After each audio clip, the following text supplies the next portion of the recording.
Gamers, it is time. It is that time again for a Nintendo Direct. So this time it was only the Partner Direct and the Indie Direct. So it wasn't like a big blowout Nintendo Direct. But we had some stuff that I'm going to get into. I'll say my thoughts on the entire Direct later on. But let's just get straight into the stuff that I thought was cool. So first we had Balatro. Balatro is pretty cool. When I first saw this, I was like, isn't Balatro already on Switch? But no, they just added a couple of new game modes, items, whatever you call it. So some Witcher stuff. We've got some Day of the Diver stuff. We've even got Among Us, because of course we have Among Us stuff in this. Okay, so that's cool.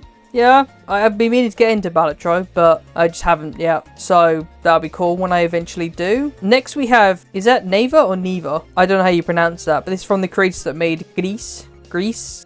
I don't know how to pronounce that either. People are going to hate me for mispronouncing that, but whatever it is. This actually looks really cool. I never really got into Grease because it looks decent. I played it for about an hour or so, but I just didn't get it. It's not bad or anything. It's just, I don't know. Maybe it's not my thing. I don't know. This actually looks really interesting. Whether I'll pick it up or not, I don't know. Maybe we'll like play on Game Pass or something, but it does look interesting and I'm interested in it. Next one, we have Moth Qubit. I have no idea what to think about this one. It kind of looks like Binding of Isaac, that kind of thing. I mean, it looks alright. I don't know. Next we have Coffee Talk, but again, there's just, I don't know much about that, so it's not much point me talking about it, because I don't know a whole ton on that. We have a Sea of Stars DLC, which looks pretty darn cool, because I've been really meaning to play this game at some point. Whether I will, I don't know, but Sea of Stars looks really cool. It looks like that proper, like, OG Final Fantasy or, like, Dragon Quest kind of game, and yeah, that's really cool. There's a DLC for this now as well, so if I might just get, like, the, you know, bundle or whatever you call it, when I eventually get around to playing it.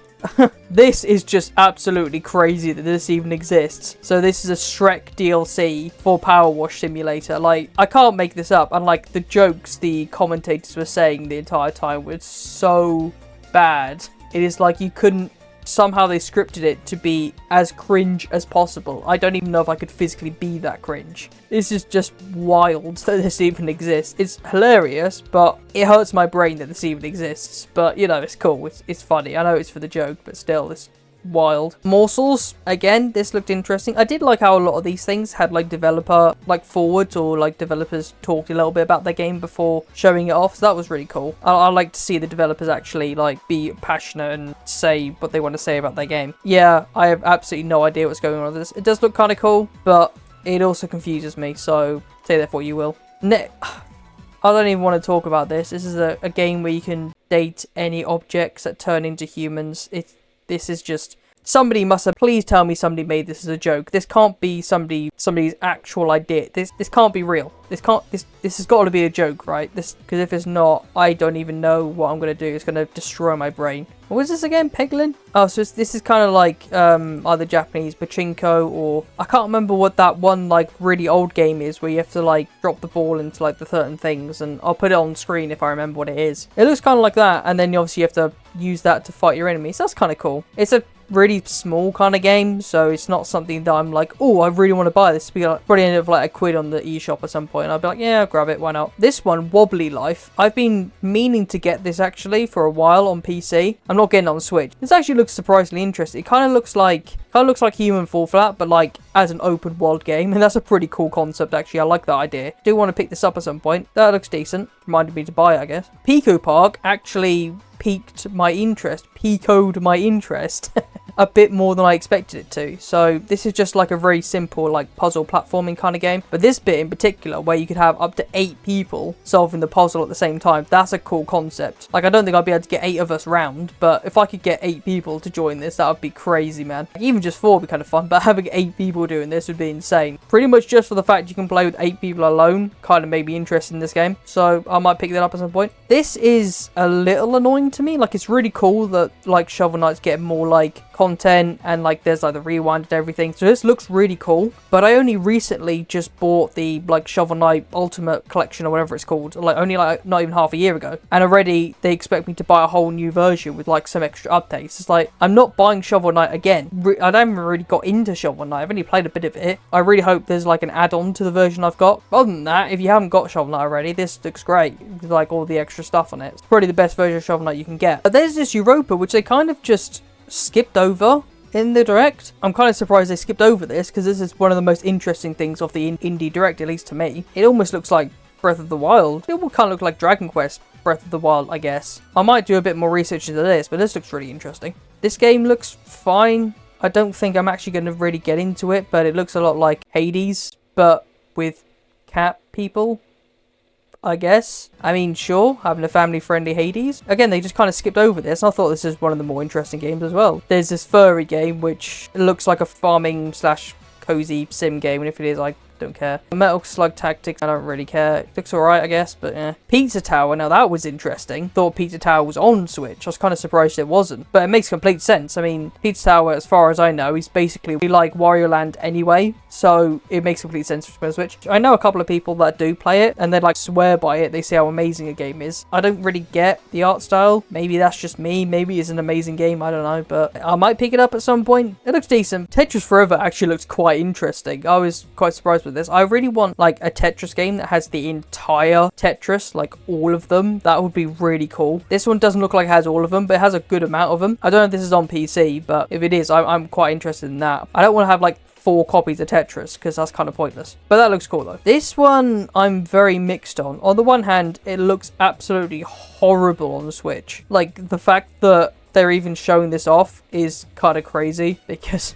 I don't even have to tell you, it does not look good on Switch. However, the concept is very interesting. The only thing is that from the looks of it, it's very, I don't want to say bland, but it's very empty. I don't really know how much there is to do. Some weird mix between like, I don't know, No More Heroes and Xenoblade Chronicles, that kind of thing. So I'm definitely interested in this, but they need to show like what the game's actually about. What is the incentive to explore, you know what I mean? Other than just, I don't know, skateboarding or like snowboarding or whatever. Now we actually have Goat Simulator 3, and if you don't get the joke, it's basically just, it is Goat Simulator 2, but they called it 3 just because it'd be funny. Goat Simulator is pretty fun. It's fun because it's dumb. Yeah, I'll probably give this a go at some point just for the laughs, but it's not exactly like the first thing I'm going to buy or anything. Now this game was like completely out of left field. This is really cool to me. I'm really looking forward to this. What it looks like is basically just Patrick hit and run, or it looks like The Simpsons hit and run, but with Patrick. It's an open world with like physics and everything. Yeah, of course that's physics.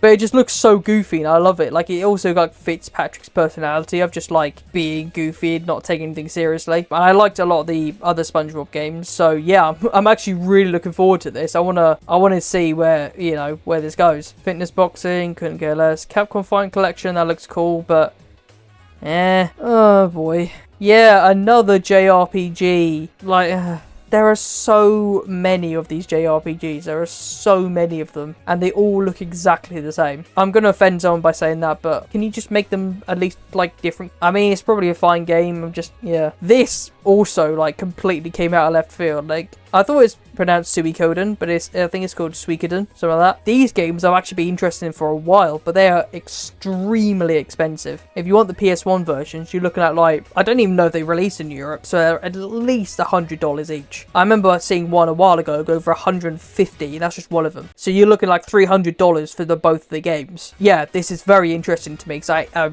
there is no universe where I'm spending $300 on them. Same thing here with Dragon Quest. It's not like Dragon Quest super expensive or anything, but I would much rather play this than the original, just because I kind of like the HD 2D and stuff. Whether I will play this or not, I'm not sure yet, but I'm really looking forward to this. Castlevania, it's cool that it exists, but it's not my cup of tea necessarily. It's just cool that you can get the DS ones now that aren't super expensive. I haven't really got into Civ. I still don't understand why it's on Switch. Like, if it was on Switch 2, sure, but I mean, actually, well, it runs surprisingly well on Switch, actually, but like, Switch really held this game back, which could have been like a much bigger game. If they'd wait like 2 more years to release it on the Switch 2, it probably would have been better. The thing is, it kind of just looks like Civ 6. Like, I'm not a big Civ guy or anything, but I don't know, man. Sure, if it works, I guess. Yeah, look at that. Another Tales game. I mean, Tales game are fine, I guess. I did play a bit of Tales of Symphonia and Tales of Vesperia, but I didn't get into them as much as I wanted to. And I think, is this like the first game or something? I thought Symphonia was the first game, but yeah, it looks alright, I guess. I was just a bit disappointed with the PC version of Symphonia, just because it was just a straight GameCube port, and it was a bit awkward to play on modern consoles and stuff. Now this one was the most interesting, I think, out of all of them. I used to play My Sims a bit back when I was younger, mainly on the DS, but I don't really remember it a whole lot. I have some friends who are absolutely like over the moon hyped about this. Gavin in particular, so go check out Gavin's Bazaar on YouTube if you want to see his reaction to it. It looks interesting. This is before like everyone and their dog was doing like Animal Crossing kind of game. It looks alright, but again, like I'm not super into My Sims or anything, so sure.